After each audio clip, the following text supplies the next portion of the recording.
అమ్మా అన్న న్యాయం చేయండి అమ్మా.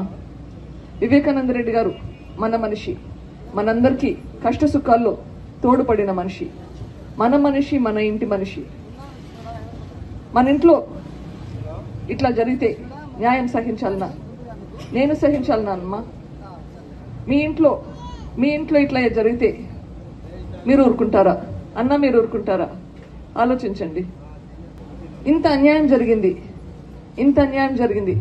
ఇప్పుడు మనకు ఒక పక్కన నిందితుడు ఉన్నాడు. సిబిఐ చెప్పింది వివేకానంద రెడ్డి చంపింది వీళ్ళు అని. ఒక పక్కన అవినాష్ రెడ్డి ఉన్నాడు నిందితుడు. ఒక పక్కన రాజశేఖర రెడ్డి గారి కూతురు షర్మిలమ్మ ఉంది. మీరు నిందితుడు వైపా, న్యాయం వైపా? మీరే అడగండి. ఒకవేళ అవినాష్ రెడ్డి గారికి ఓటు కోసం వచ్చి అడిగితే మీరు అడగండి, ఏంటమ్మా సునీతమ్మ ఇట్లా చెప్తుంది, మీరు నిందితుడు కదా, రేపు మాపు జైలుకి వెళ్తారు కదా, జైలుకి పోతే మీరు అందుబాటులో కూడా ఉండరంట కదా, మీకు ఎట్లా ఓటు వేయాలని మీరే అడిగి చూడండి. ఏం చెప్తారో మీరు ఆలోచించుకోండి.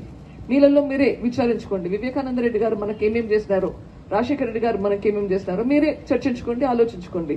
ఆ తర్వాత నిర్ణయం మీరే తీసుకోండి. మీరు వివేకానంద రెడ్డి గారికి, రాజశేఖర రెడ్డి గారికి న్యాయం చేపిస్తారా లేదా నిందితుడు వైపుంటారా? న్యాయం జరిపించాలంటే హస్తం గుర్తుకు ఓటేసి న్యాయాన్ని గెలిపించండి. వివేకానంద రెడ్డికి, రాజశేఖర రెడ్డి గారికి న్యాయం జరిపించండి.